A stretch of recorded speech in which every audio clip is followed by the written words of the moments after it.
शहर के शोर से दूर एक विशाल हवेली में मोनू और मीना की शादी को 1 साल पूरा हो चुका था। मोनू ने अपना घमंड त्याग दिया था। उसका अहंकार अब बीते कल की बात थी। वो अब मीना से प्रेम करता था, इतना गहरा कि प्रेम की इस गहराई में एक नया अंधेरा पनप रहा था। उसे डर था मीना जैसी हीरा जैसी पत्नी उसके हाथों से फिसल सकती है।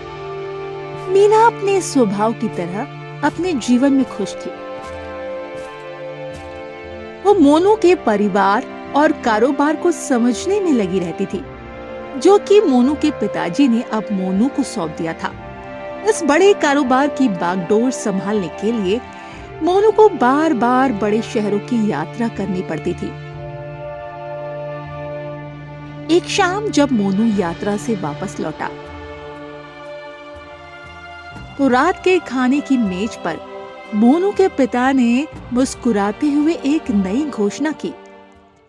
मोनू, मैंने तय किया है कि तुम्हारे व्यापार का हिसाब किताब और कागजात संभालने के लिए मैं एक सहायक को बुला रहा हूं। मेरा पुराना मुनीम रामदीन बेचारा अब बूढ़ा हो गया है और उसकी तबीयत ठीक नहीं रहती। तुम्हें पता है, मैं भरोसे के मामले में कोई समझौता नहीं करता। वो लड़का राजू मेरे बचपन के सबसे पुराने और सबसे वफादार दोस्त का बेटा है। उसने शहर के सबसे बड़े कॉलेज से अर्थशास्त्र में डिग्री ली है। दिमाग बहुत तेज है और हिसाब किताब में उसकी पकड़ जबरदस्त है। वह कल सुबह यहां आ रहा है तुम दोनों से मिलने। जी पिताजी, यह तो अच्छी बात है, लेकिन क्या आपको सच में लगता है कि उसकी जरूरत है? मैं पिछले 1 साल से सब कुछ बखूबी संभाल रहा हूँ। कोई शिकायत की गुंजाइश नहीं है, आप जानते हैं ना। मोनू के पिताजी मुस्कुराते हुए बोलते हैं। संभाल रहे हो, ये बहुत खुशी की बात है, लेकिन हिसाब किताब ये कठिन चीज है मोनू। ये सिर्फ संख्याएं नहीं होती, ये कारोबार की रीढ़ होती है। इसमें मदद चाहिए और एक ताजी शिक्षित आंख हमेशा अच्छी होती है। और सबसे जरूरी बात, जब तुम लंबी यात्रा पर रहते हो तो इमरजेंसी में मीना को कुछ जरूरी चीजें और कागजात संभालने पड़ सकते हैं। मुझे यह बिल्कुल पसंद नहीं कि मेरी बहू इतने बड़े कारोबार के मूल दस्तावेजों से भी अज्ञात रहे। इसीलिए मैंने राजू से कहा है कि उसकी पहली और सबसे महत्वपूर्ण जिम्मेदारी होगी मीना को व्यापार की बुनियादी बातें और सारे जरूरी कागजात समझने में मदद करे। यह एक तरह की ट्रेनिंग होगी। ये सुन मीना बहुत खुश होती है और वो पिताजी से कहती है, जरूर पिताजी, मुझे तो ये सब सीखने में बहुत खुशी होगी। मोनू भी तो अक्सर कहता है कि मुझे अब घर की चौखट से बाहर निकलकर व्यापार को समझना चाहिए। मैं हमेशा से चाहती थी कारोबार में आपकी थोड़ी मदद कर सकूं। बस यही समझदारी तो हमें तुम्हारी पसंद है मीना। तुम इस घर की लक्ष्मी हो। अब खाओ सब। यह खीर देखो कितनी शानदार बनी है। मोनू खीर को देखता है, लेकिन उसका मन कहीं और है। वो मीना की ओर देखता है, फिर अपने पिताजी की ओर, और मन ही मन बुदबुदाता है। आखिर मीना को क्यों सिखाना है? यह क्या ड्रामा है? क्या पिताजी को अब मुझ पर विश्वास नहीं रहा कि मैं हिसाब नहीं संभाल सकता? या उन्हें मीना पर विश्वास नहीं है कि वह अकेली क्या करेगी? नहीं, यह सब बकवास है। कोई बात नहीं, मैं खुद देखूंगा यह राजू कौन है और मैं उस पर कड़ी नज़र रखूंगा। मेरी मीना के करीब किसी को नहीं आने दूंगा। यह हवेली मेरी है और मीना सिर्फ मेरी है। अगले दिन राजू आ जाता है। वो मोनू से उम्र में थोड़ा छोटा, लेकिन मेहनती और हंसमुख था। मीना ने तुरंत उसके लिए गेस्ट रूम तैयार करवाया और दोपहर में मोनू के पिताजी के कहे अनुसार हवेली के व्यापार कक्ष में काम शुरू हो गया। मोनू अपने काम में व्यस्त रहने का बहाना बनाकर कमरे में आता जाता रहा। उसने देखा राजू अत्यंत पेशेवर तरीके से मीना को बही खातों और कागजातों का मतलब समझा रहा था। मीना उत्सुकता से सवाल पूछ रही थी और राजू धैर्य से जवाब दे रहा था। वे दोनों बीच बीच में हंस भी रहे थे, शायद काम की किसी मजेदार गलती पर। मोनू ने खुद को शांत रखने की कोशिश की, लेकिन उसके मन में अविश्वास का बीज अब अंकुरित होने लगा था।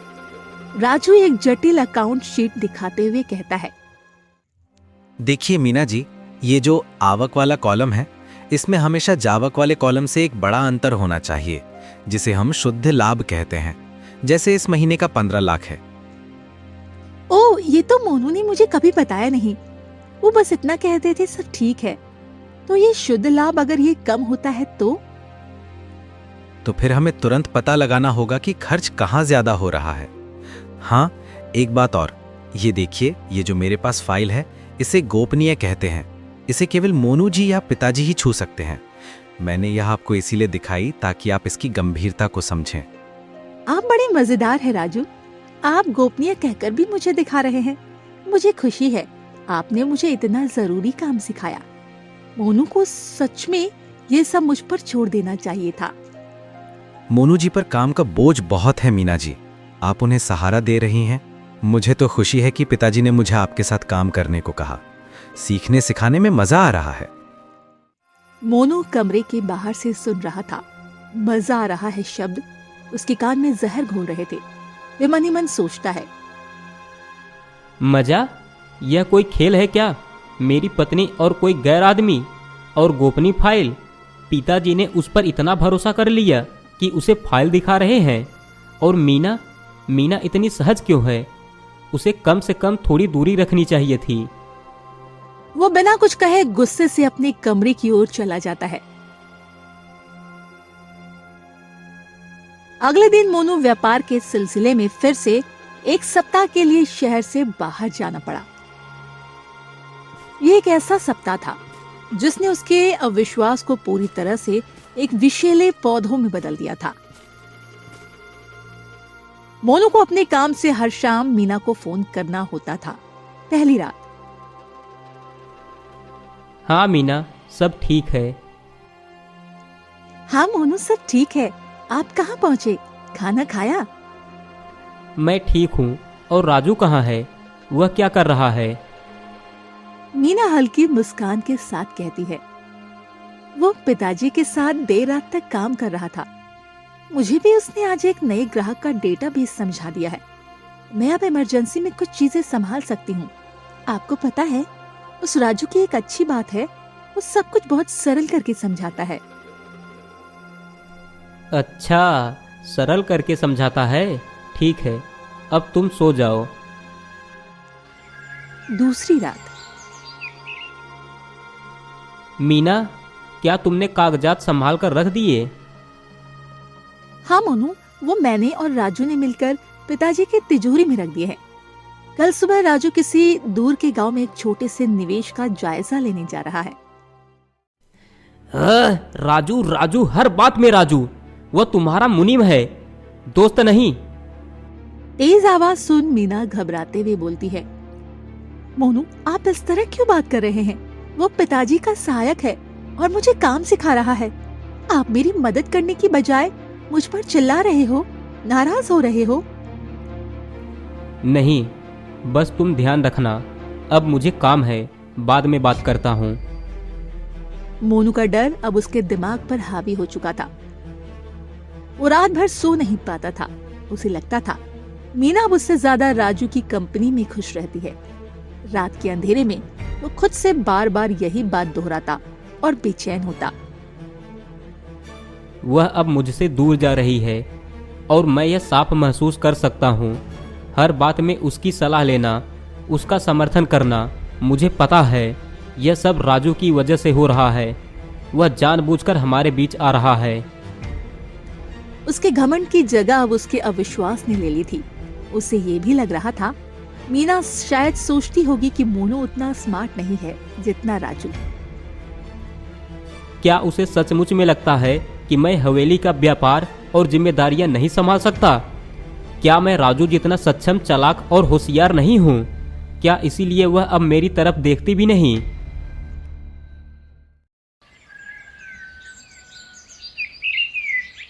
जब वो एक सप्ताह बाद लौटा तो उसके चेहरे पर थकान नहीं थी, बल्कि एक जहरीला शक था जिसने उसकी आंखों में अपनी जगह बना ली थी।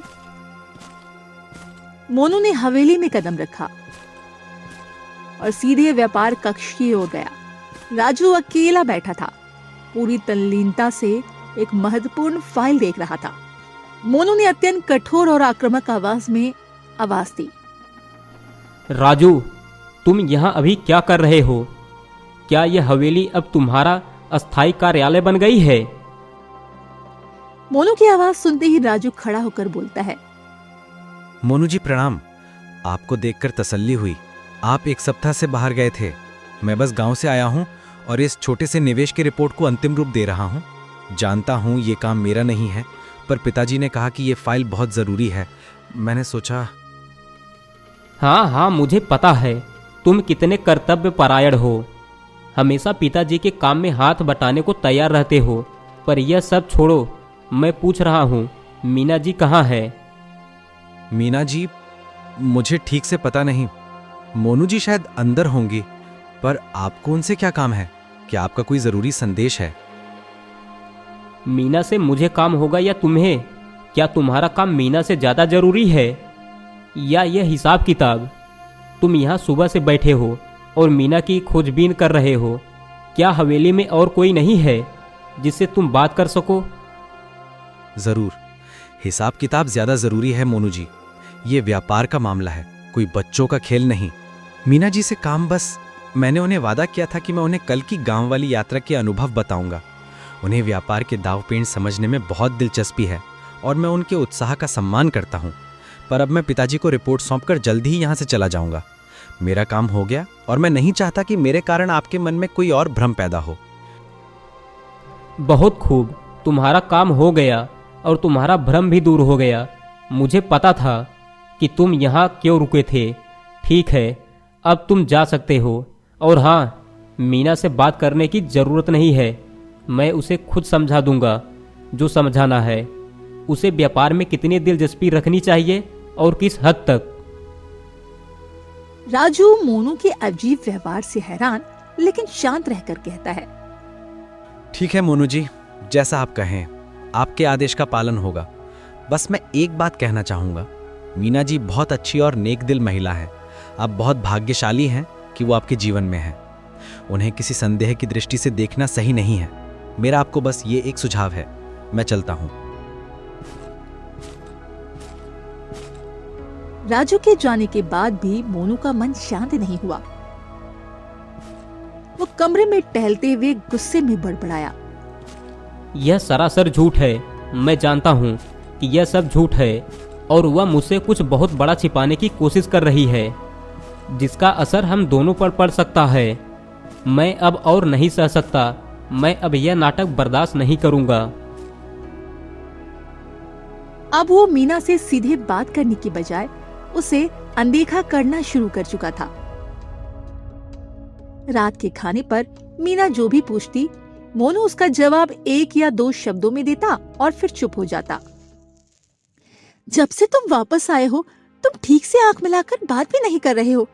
क्या तुम मुझे बताओगे तुम्हें क्या बात परेशान कर रही है? क्या मैं तुम्हारी कोई मदद कर सकती हूँ या शायद तुम्हारी कोई बात सुन सकती हूँ? मुझे कुछ नहीं हुआ है मीना, तुम अपने काम पर ध्यान दो। यह सब गैर जरूरी सवाल पूछने की जरूरत नहीं है। गैर जरूरी सवाल? मोनू, हम पति पत्नी हैं। तुम्हारा गुमसुम रहना मेरे लिए गैर जरूरी सवाल कैसे हो सकता है? मुझे साफ लग रहा है कि तुम मुझसे बात करने से बच रहे हो। क्या कोई व्यापारिक चिंता है जो तुम मुझसे साझा नहीं करना चाहते, या फिर कुछ और बात है? व्यापारिक चिंताएं मेरे संभालने के लिए है। और हाँ, अगर कोई चिंता होती भी है तो मैं उसे सही समय पर सही व्यक्ति से साझा करूंगा। और मुझे तुमसे कुछ छिपाना नहीं है। तुम क्यों हर बात को इतना घुमा फिरा कर देखती हो? लेकिन तुम्हारी बर्ताव और तुम्हारा आवाज कुछ अलग है। कल तुमने राजू को जिस तरह से जाने को कहा था और उसके बाद से तुम्हारा ये ठंडापन, मुझे साफ लग रहा है तुम मुझसे नाराज हो या शायद कुछ बहुत बड़ा छिपा रहे हो। क्या मैंने कुछ गलत किया है? आखिर तुम क्यों बार बार राजू का जिक्र कर रही हो? वह एक सेवक है, उसका काम हो गया और वह यहाँ से चला गया, बस। इसमें छुपाने वाली कौन सी बात है? तुम इतनी बेचैन क्यों हो रही हो? मैं बेचैन हूँ क्योंकि मेरा पति मुझसे बात नहीं कर रहा। तुम खुद बताओ, क्या ये सामान्य है? जब तुम गांव से लौटे तब से तुम्हारे अंदर एक अजीब सा बदलाव आ गया है। ऐसा लग रहा है जैसे तुम मुझ पर अविश्वास कर रहे हो। मैंने कहा ना, मैं बस थका हुआ हूँ। इस एक हफ्ते के भाग दौड़ से मेरा दिमाग शांत नहीं है। मैं थोड़ा अकेला रहना चाहता हूँ। क्या तुम मेरी निजी जगह का सम्मान नहीं कर सकती? अब इस बारे में और कोई बात मत करो बस। मोनू अपने हाथ धोकर मीना को अकेले छोड़कर टेबल से उठ जाता है। मीना उसे जाते हुए देखती रहती है। उसकी आंखें नम हो जाती है। तुम थके हुए नहीं हो मोनू, तुम शक कर रहे हो और तुम मुझे ये बताने की हिम्मत भी नहीं कर रहे हो कि आखिरकार तुम्हारे दिमाग में क्या चल रहा है। ये खामोशी मुझे खाए जा रही है। मीना ने कई बार कोशिश की कि मोनू को उसके मन की बात बताने के लिए प्रेरित करे, लेकिन मोनू ने हर बार उसे नजरअंदाज कर दिया। हवेली का माहौल अब भारी और शांत हो चुका था। एक रात मीना ने मोनू के कमरे में जाने का फैसला किया। उसने दरवाजे पर दस्तक दी, लेकिन अंदर से कोई आवाज नहीं आई। मीना ने एक गहरी सांस ली। वो धीरे से दरवाजा खोलकर अंदर गई। मीना मोनू के पास बैठकर बोलती है, मोनू आप ठीक नहीं है और ये केवल मेरी धारणा नहीं। क्या आप मुझे बताएंगे क्या हुआ है? आप 2 दिन से मुझसे सिर्फ 1 या 2 शब्दों में बात कर रहे हैं। ऐसा लगता है जैसे आपने मुझसे बातचीत का अधिकार ही छीन लिया है। मोनू बिस्तर पर लेटा रहा। उसने करवट तक नहीं बदली। उसकी आवाज धीमी लेकिन रूखी थी। कुछ नहीं हुआ है मीना, मैं बस थकान से चूर हूँ। बहुत काम था, मुझे नींद आ रही है। तुम भी सो जाओ। नहीं मोनू, आप झूठ बोल रहे हैं और ये बात आप भी जानते हैं कि मैं आपकी पत्नी हूँ। मैं आपकी आवाज की गहराई से पहचान सकती हूँ कि आपके मन में कोई भारी बोझ है। मैं सहज नहीं हो पा रही हूँ। क्या मैं आपकी कोई मदद कर सकती हूँ? क्या व्यापार में कोई समस्या आ गई है जो आपको अंदर से खाई जा रही है? व्यापार में कोई समस्या नहीं है। व्यापार अब मैं संभाल रहा हूँ और मैं अकेले ही संभालने में सक्षम हूँ। तुम इस बारे में सोचना बंद करो। तुम अपनी दूसरी चीजों पर ध्यान दो। यह घर, यह परिवार, ये बातें तुम्हारे लिए ज्यादा महत्वपूर्ण होनी चाहिए। मीना ठिठक कर उसके मन की बात पकड़ते हुए बोलती है, दूसरी चीजें? आप क्या कहना चाहते हैं मोनू? कौन सी दूसरी चीजें? क्या आपकी दूसरी चीजों का मतलब कहीं राजू तो नहीं है? मोनू ये सुनते ही तेजी से उठ जाता है और बैठ जाता है। उसकी गुस्से और शक से चमक रही थी।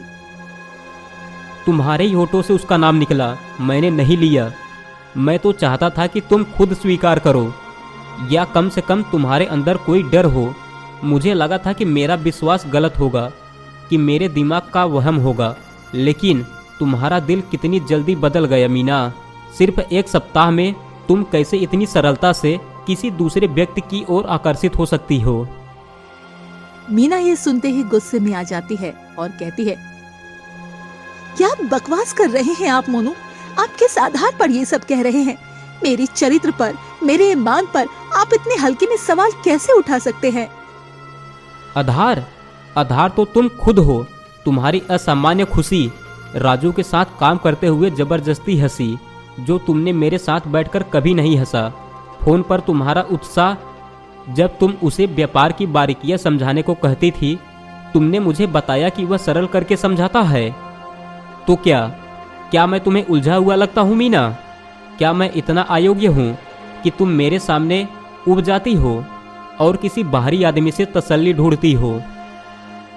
मोनू बस, आप अपनी छोटी सोच को मेरे चरित्र पर मत थोपिए। आप भूल रहे हैं, आपने और पिताजी ने ही एक व्यापारिक मुनीम को मुझसे काम सीखने के लिए लाए थे।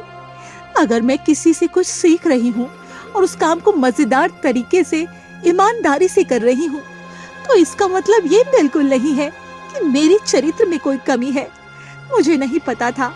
आपने पुराना घमंड तो छोड़ा, लेकिन उसकी जगह एक अंधे और जहरीले अविश्वास को अपना लिया। हाँ, अविश्वास, क्योंकि तुम बहुत अच्छी हो मीना। इतनी अच्छी कि मुझे हमेशा यह डर रहता है कि तुम मुझे छोड़कर चली जाओगी, कि तुम्हें मुझसे बेहतर कोई मिल जाएगा। और अब मैं खुद देखा, तुम मेरे पैसों पर जी रही हो। तुम्हें किसी चीज़ की कमी नहीं है। और तुम्हें फिर भी कोई दूसरा अच्छा लग रहा है। तुमने अपनी नज़रों से ही अपना इरादा जाहिर कर दिया। मीना खड़ी हो जाती है। उसकी आवाज अब कांप नहीं रही थी, बल्कि टूटी हुई चट्टान जैसी लग रही थी। बस एक शब्द और नहीं मोनू। क्या कहा आपने? मेरे पैसों पर जी रही हो? आप फिर से वही पुराने घमंडी संकीर्ण मोनू बन गए। आपने मेरे स्वाभिमान को नहीं, बल्कि मेरे चरित्र के आधार को चुनौती दी। ये मेरे लिए सहन करना असंभव है। सहन नहीं कर सकती तो मत करो, लेकिन जो मैंने अपने आंखों से देखा वही मैंने कहा। तुम क्यों नहीं मानती कि तुम? मैं कुछ नहीं मानती। मैंने ये घर, ये रिश्ता और आपको अपने स्वाभिमान से ज्यादा समझा था। मैंने आपके नाम के साथ अपनी इज्जत जोड़ी थी, लेकिन अब नहीं। जिस पति को अपनी पत्नी के ईमान पर रत्ती भर भी विश्वास नहीं है, उसकी पत्नी उसके साथ एक पल भी नहीं रह सकती। ये मेरा अंतिम निर्णय है। मीना वहां से तेजी से चली जाती है। मोनू वहीं बैठा रह जाता है। उसके शब्द हवा में गूंजते रहते हैं। मीना सीधे मोनू के पिताजी और अपनी चचेरी बहन सुनीता के पास जाती है, जो गांव में ही रहती थी और अक्सर मिलने आती थी।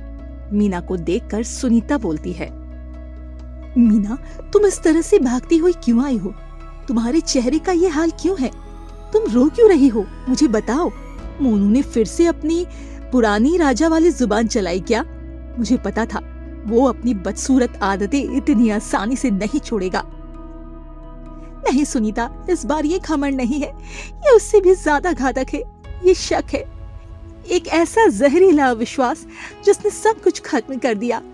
उन्होंने मेरे चरित्र पर सवाल उठाया। उन्होंने मुझ पर यह इल्जाम लगाया कि मैं उनके पैसों पर जी रही हूँ। क्या मेरे ही बेटे ने इतनी नीच बात कही? यह सब कुछ राजू के साथ तुम्हारे काम करने के बाद हुआ है ना? ओह, मुझे पता था कि राजू के साथ काम देखकर वह असुरक्षित महसूस कर रहा होगा, लेकिन मुझे यह अंदाजा नहीं था कि यह असुरक्षा इतनी आगे बढ़ जाएगी कि वह अपनी पत्नी के स्वाभिमान को कुचल देगा। पिताजी, आप सब जानते हैं, आप जानते हैं, राजू केवल एक सहायक था और मैं सिर्फ व्यापार की गूढ़ सीख रही थी। मैं इस घर को और आपको मजबूती देना चाहती थी, लेकिन मोनू ने मेरी नीयत पर सवाल उठाया। उसने मेरे ईमान की हत्या कर दी। मैं ये अपमान सहन नहीं कर सकती। एक रिश्ते का आधार सिर्फ विश्वास होता है पिताजी। अगर वो ही नहीं है, अगर वो नींव ही ढह गई है, तो ये रिश्ता किस काम का? क्या मैं ये खोखला बंधन ढोती रहूं? तुम एकदम सही कह रही हो मीना। मेरे बेटे ने इतनी बड़ी भूल कर दी है जिसके लिए कोई माफी काफी नहीं होगी। मैं अभी जाता हूं और उससे बात करता हूं। मैं उसे दिखाता हूं कि उसने क्या कर दिया है। मीना पिताजी को रोकते हुए कहती है, नहीं पिताजी, मत करिए, प्लीज ऐसा मत करिए। इस बार उन्हें कोई नहीं समझाएगा। इस बार उन्हें खुद अकेलेपन में अपनी गलती का एहसास होना चाहिए। उन्हें समझना चाहिए जिस पर वो इतना भयानक नीच शक करते हैं वो उनके काबिल नहीं। उन्हें भी तो पता चले अविश्वास की कीमत क्या होती है। मैं जा रही हूँ। तुम कहाँ जाओगी मीना? तुम इस रात के अंधेरे में? गांव में तुम्हारा कौन है जो तुम्हें सहारा देगा? तुमने ये सब बगैर सोचे समझे फैसला ले लिया है। मैं अकेली नहीं हूँ सुनीता। मेरे पास समझदारी है, मेरी काबिलियत है और मेरा सबसे बड़ा सहारा है मेरा स्वाभिमान। मैं शहर जा रही हूँ, उसी शहर जहाँ मोनू पहली बार गया था। मैं उन्हें दिखाऊंगी कि मैं उनके पुराने घमंड से भरे पैसों पर नहीं, बल्कि अपनी काबिलियत पर जी सकती हूँ, और मैं अपनी मेहनत से जीकर दिखाऊंगी। तुम सचमुच एक साहसी लड़की हो मीना। तुम्हारी जगह कोई और होता तो शायद इस अपमान को पी जाता। मैं तुम्हें बिल्कुल नहीं रोकूंगा। मैं जानता हूं कि तुम जो कर रही हो वह तुम्हारे मान सम्मान के लिए सही है, लेकिन क्या तुम मोनू के लिए कोई अंतिम संदेश छोड़ना चाहोगी? हाँ पिताजी, एक चिट्ठी, और मैं इसे अपने हाथ से लिखूंगी। ये कोई विदाई पत्र नहीं होगा, ये उसकी गलती का आईना होगा। मीना अपने मन में एक दृढ़ संकल्प के साथ रात के अंधेरे में मोनू की हवेली से बाहर निकल जाती है। वो अपने पीछे एक चुनौती छोड़कर जाती है। हवेली के गेट पर पहुंचकर मीना ने अपने आप से कहा, ये रिश्ता अब अविश्वास के बोझ तले नहीं रह सकता। अब मैं पीछे नहीं हटूंगी। मोनू को सच्चाई का सामना करना ही होगा कि स्वाभिमान पैसे से बड़ा होता है।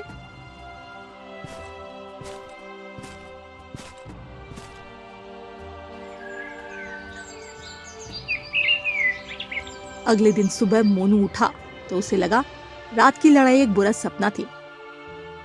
उसने मीना को बिस्तर पर नहीं देखा। उसने उसे आवाज दी, फिर पूरे घर में ढूंढा। अंत में वो व्यापार कक्ष में गया जहां उसके पिताजी उदास बैठे थे और टेबल पर एक बंडल लिफाफा रखा था। पिताजी, यह सब क्या है? यहाँ क्या हो रहा है? मीना कहाँ है? वह मुझे क्यों मिल नहीं रही है? मैंने उसे हर घर में हर कोने कोने ढूंढ लिया। वह कहाँ है? तुम क्यों इतने परेशान हो रहे हो मोनू? तुम्हें पता होना चाहिए कि उसे कहाँ होना चाहिए। मुझे नहीं पता पिताजी, इसलिए तो पूछ रहा हूँ। क्या वह रात की लड़ाई के बाद इतना नाराज हो गई कि वह बिना बताए मायके चली गई? अगर ऐसा है तो वह मुझे एक फोन क्यों नहीं कर सकती थी? मुझे उसकी बहुत चिंता हो रही है। आप कृपया बताइए ना, वह कहाँ गई? क्यों यह अजीब सा माहौल बना हुआ है? तुम्हें लगता है कि वह बस थोड़ी नाराज होकर मायके चली गई होगी? तुम कितने भ्रम में जीते हो मोनू। क्या तुम सच में सोचते हो कि तुम्हारी बातों का सिर्फ इतना ही असर होगा? फिर क्या हुआ पिताजी? यह लिफाफा किसका है? क्या यह उसका है? क्या यह कोई संदेश है? आप सीधे सीधे बात क्यों नहीं कर रहे हैं? आप मुझे क्यों तड़पा रहे हैं? क्या आप भी मुझसे नाराज हैं? हाँ मोनू, मैं नाराज हूं और यह सब तुम्हारी वजह से हुआ है। तुम्हारी छोटी सोच, तुम्हारे बड्ढे घमंड और तुम्हारे अंधे अविश्वास की वजह से मीना कहीं नहीं गई है, लेकिन उसने तुम्हें छोड़ दिया है। तुम यह चिट्ठी पढ़ो जो वह तुम्हारे लिए खुद अपने हाथों से छोड़ गई है। शायद तब तुम्हें एहसास हो कि तुमने केवल एक पत्नी को नहीं बल्कि उस विश्वास को खो दिया है जो इस रिश्ते की सबसे बड़ी पूंजी थी। पिताजी, क्या आप सच कह रहे हैं? वो हमेशा के लिए चली गई? सिर्फ एक रात की बहस के बाद मैंने ऐसा क्या कह दिया? तुमने बहस नहीं की मोनू, तुमने अपने रिश्ते की हत्या की है। अब बहस मत करो, चिट्ठी पर हो और उसके बाद तुम क्या करते हो यह तुम्हारा फैसला होगा। मोनू कपकपाते हाथों से लिफाफा खोलता है और मीना की सुलेख में लिखी चिट्ठी पढ़ता है। प्रिय मोनू, मुझे उम्मीद थी तुमने अपना घमंड छोड़ दिया है, लेकिन तुमने उसकी जगह एक और भयानक दुश्मन को अपना लिया। तुमने मेरे प्रेम, मेरी निष्ठा और मेरे ईमान पर शक किया और सबसे बढ़कर तुमने कहा कि मैं तुम्हारे पैसों पर जीती हूँ। ये एक ऐसा अपमान है जिसे मैं सहन नहीं कर सकती। मैं तब तक वापस नहीं आऊंगी जब तक तुम खुद अपनी गलती नहीं मान लेते, जब तक तुम ये नहीं समझते कि तुम्हारी पत्नी किसी की धन की मोहताज नहीं है, जब तक तुम ये नहीं समझते जिस पर तुम शक करते हो वो तुम्हारे लायक नहीं है। तुमने मुझे एक चुनौती दी और अब मैं तुम्हें एक चुनौती देती हूँ। मुझे खोजो, लेकिन इस बार किसी भौतिक वस्तु की तलाश में नहीं बल्कि विश्वास की तलाश। चिट्ठी पढ़कर मोनू के हाथ से वो नीचे गिर जाती है। उसका चेहरा सफेद पड़ जाता है। मोनू हैरान होकर पछताते हुए बोलता है, नहीं नहीं, यह क्या कर दिया मैंने? पिताजी, यह सब क्या हो गया? यह तुम्हारे असुरक्षा का परिणाम है मोनू। तुम सोचते थे कि राजू और मीना के बीच कुछ है। राजू तो केवल अपना काम कर रहा था। मैंने उसे कहा था कि मीना को काम सिखाए, वह तो तुम्हारी मदद कर रहा था। मुझे लगा वह मुझ पर हंस रहे हैं। मुझे लगा कि मीना को मुझसे ज्यादा राजू पसंद है। वह ज्यादा शांत और विद्वान है। तुम्हारा शक सिर्फ निराधार नहीं था मोनू, यह अंधा था। तुमने अपने प्रेम को अपनी असुरक्षा से ढक दिया। तुमने मीना को यह महसूस कराया कि वह तुम्हारे लायक नहीं है। तुम्हें पता है, राजू तुम्हारे लिए एक बहुत अच्छा सौदा भी लाया था जो उसने कल मुझे दिया। मीना की मदद से और तुम। मैंने यह क्या कर दिया? मैंने घमंड छोड़ा पर अविश्वास को अपना लिया। यह मेरी सबसे बड़ा दुश्मन बन गया। मैंने अपनी मीना को खो दिया। तुमने उसे खोया नहीं है मोनू, तुमने उसे एक चुनौती दी और उसने उस चुनौती को स्वीकार किया है। अब यह तुम पर निर्भर करता है कि तुम इस रिश्ते को बचाते हो या नहीं। मैं उसे वापस लाऊंगा पिताजी। मैं इस बार सच में उसे वापस लाऊंगा। इस बार मैं किसी के पैसे या घमंड के लिए नहीं, मैं अपनी विश्वास की तलाश में जा रहा हूँ। मोनू ने तुरंत अपनी यात्रा की तैयारी की। इस बार उसकी यात्रा का उद्देश्य पूरी तरह से बदला था। पिछली बार उसने मीना को पैसे कमाने के लिए साबित किया। इस बार उसे मीना को विश्वास कमाने के लिए साबित करना था। हवेली से निकलते हुए मोनू ने खुद से वादा किया, मैं मीना को ढूंढ कर रहूंगा। मुझे अपना अविश्वास धोना है और उसे यह दिखाना है कि मैं उस पर सबसे ज्यादा भरोसा करता हूँ। वो शहर की ओर निकल पड़ा जहां मीना ने इशारा किया था। उसी शहर की ओर जहां वो पहली बार पैसे कमाने गया था। ये एक पश्चाताप की यात्रा थी। मोनू शहर पहुंचा। उसने मीना को हर उस जगह ढूंढा जहां वो पहले गए थे, लेकिन वो नहीं मिली। फिर मोनू एक पुराने दोस्त से पूछते हुए, क्या तुमने यहाँ मीना को देखा? मेरी पत्नी, वह 2 दिन से गायब है। उसने उन सभी लोगों से बात की जिनसे उसने पहले काम के लिए मुलाकात की थी, लेकिन मीना के बारे में कोई खबर नहीं थी। 3 दिन बीत चुके थे और मोनू का दिल डूब रहा था। मोनू रात में अकेले सोचते हुए कहता है, यह मेरी गलती है। मैंने उसे ज्यादा दुख पहुंचाया। एक शाम वो एक भीड़-भाड़ वाली गली से गुजर रहा था। वहां उसने एक छोटे से साइन बोर्ड पर कुछ लिखा देखा, स्वाभिमान महिला आत्मनिर्भरता केंद्र। मोनू को लगा कि जैसे उसका दिल रुक गया है। वो तेजी से उस केंद्र के अंदर गया। केंद्र के अंदर मीना महिलाओं के एक समूह को सिलाई कढ़ाई और छोटे कारोबार के बारे में समझा रही थी। वो पूरी तरह से एक अलग व्यक्तित्व लग रही थी, आत्मविश्वासी, शांत और अपने काम में मगन। मोनू मीना को देखकर बोला, मीना, तुम यहाँ हो। मैं तुम्हें पिछले 3 दिनों से हर जगह ढूंढ रहा था और तुम इस तरह अचानक यहाँ मिल गई। मुझे विश्वास नहीं हो रहा कि तुम यहाँ क्या कर रही हो। मीना ने आवाज सुनी, मुड़ी और मोनू को देखा। उसकी आंखों में कोई गुस्सा नहीं था, लेकिन एक गहरी निराशा जरूर थी। तुम इस शहर में और खासकर इस छोटे से स्वाभिमान केंद्र के पास क्या कर रहे हो? तुम्हें ये जगह कैसे मिली? और सबसे महत्वपूर्ण बात, तुम यहाँ आए क्यों हो? तुम्हें मेरे जीवन में दखल देने का कोई अधिकार नहीं है। मैं तुम्हें ढूंढ रहा था मीना, हर गली और हर नुक्कड़ पर। मैं तुम्हें 3 दिनों से खोज रहा हूँ। प्लीज मेरी बात सुनो। मैं जानता हूँ कि मैंने बहुत बड़ी गलती की है। मेरे अविश्वास ने सब बर्बाद कर दिया। ये स्वाभिमान केंद्र मेरा सबूत है मोनू। मैंने ये साबित करने के लिए बनाया कि मुझे तुम्हारे पैसों की जरूरत नहीं है। मैं अकेले ही सम्मान से जी सकती हूँ। तुमने मेरे ईमान पर सवाल उठाया और ये मेरा जवाब है। ये सुन मोनू की आंखों से आंसू आ जाते हैं और वो बोलता है, ओहो मीना, मुझे माफ कर दो। मैं तुम्हारे सामने गिड़गिड़ा रहा हूँ। प्लीज, मैं किसी भी तरह के घमंड या दिखावे के लिए यह सब नहीं कर रहा हूँ। मैं दिल से सच कह रहा हूँ। मैं एक मूर्ख हूँ। मैं ऐसा अहंकारी इंसान हूँ जिसने घमंड छोड़कर तुम्हारे प्रति अविश्वास को अपना लिया। तुमने ऐसा क्यों किया मोनू? तुम जानते हो मैं तुमसे कितना प्यार करती थी। क्यों तुमने मेरे चरित्र पर, मेरे इरादों पर शक किया? मुझे समझाओ। डर से मीना, सिर्फ डर से। तुम इतनी अच्छी हो, इतनी समझदार हो कि मुझे हमेशा डर रहता था कि मैं तुम्हारे लायक नहीं हूँ। मुझे लगा कि तुम मुझे छोड़कर चली जाओगी और मेरे उसी डर ने, उसी असुरक्षा ने मुझे यह सब कहने पर मजबूर किया। मैंने अपनी असुरक्षा को अपनी शक के रूप में बाहर निकाला। तुम जानते हो मोनू, मैं हमेशा तुम्हारी थी। राजू तो बस एक सहायक था। वो पिताजी को एक बहुत बड़ी व्यापारिक सफलता की रिपोर्ट देकर चला गया। तुम्हारी अनुपस्थिति में मैंने और उसने तुम्हारी कंपनी को फायदा पहुंचाया। मुझे पता है मीना, पिताजी ने सब बताया है। मुझसे ज्यादा मूर्ख कौन होगा। प्लीज मुझे वापस ले चलो। मैं कसम खाता हूँ कि मैं अब तुम पर पूरा भरोसा करूँगा।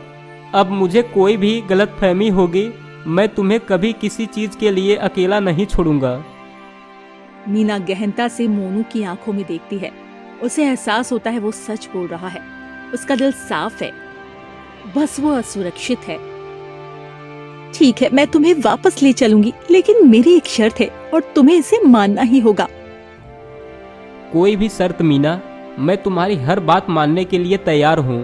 तुम बस बोलो। कभी भी किसी भी बात पर अगर तुम्हें शक हो तो पहले मुझसे बात करोगे। हम दोनों एक दूसरे पर पूरा भरोसा करने का वादा करते हैं और मैं ये केंद्र बंद नहीं करूंगी। मैं इसे हवेली से संभालूंगी। मुझे काम करना है मोनू। मोनू मुस्कुराते हुए बोलता है, यह तुम्हारी मर्जी है मेरी रानी। तुम्हारा काम मेरा काम है और मैं तुम्हारा पूरा साथ दूंगा। अब चलो घर चलते हैं। मुझे विश्वास है कि हमारा घर अब पहले से ज्यादा मजबूत होगा, क्योंकि उसकी नींव अब विश्वास पर टिकी है। मोनू और मीना खुशी खुशी घर लौट आए। मोनू ने अब घमंड और अविश्वास दोनों को अपने जीवन से बाहर कर दिया था। मोनू को देखते ही पिताजी ने कोई सवाल नहीं पूछा। उनकी आंखों में केवल चिंता और थकान का भाव था। पिताजी, आ गए तुम। मीना, क्या तुम ठीक हो? जी पिताजी, मैं बिल्कुल ठीक हूँ और अब मोनू भी ठीक है। हाँ पिताजी, अब मैं ठीक हूँ, बल्कि मैं अब नया हूँ। मैं आपके सामने स्वीकार करता हूँ, मैंने बहुत बड़ी गलती की थी। मैंने मीना के चरित्र और स्वाभिमान पर शक किया।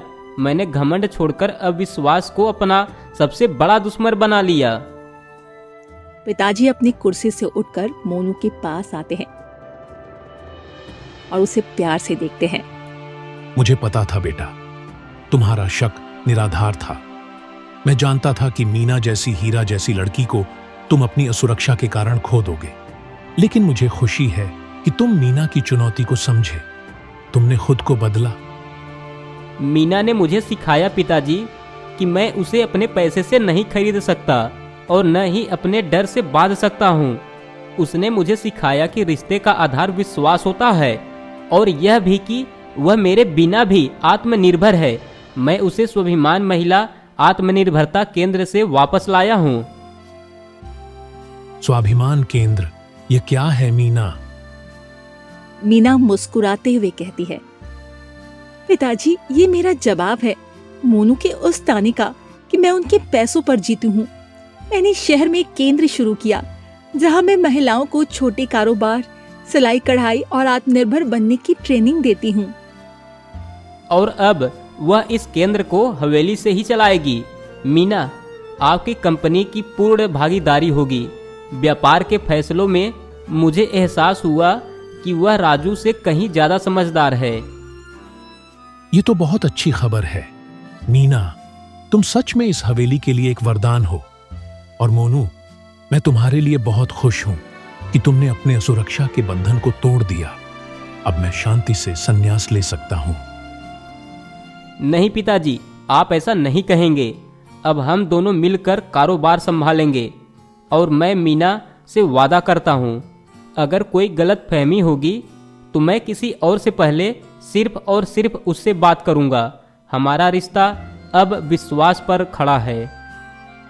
तभी सुनीता खुशी से बोलती है, अब मेरी बहन का घर सही मायने में बसा है। ये हवेली अब घमंड और शक से नहीं बल्कि प्रेम और सम्मान से भरी रहेगी। मोनू ने पश्चाताप किया और मीना को लौटा लिया। घमंड के बाद उसने अविश्वास को भी त्याग दिया। मीना व्यापार में पूर्ण भागीदार और स्वाभिमान केंद्र की संचालक थी। मोनू ने मीना की क्षमता पर अटूट भरोसा जताया।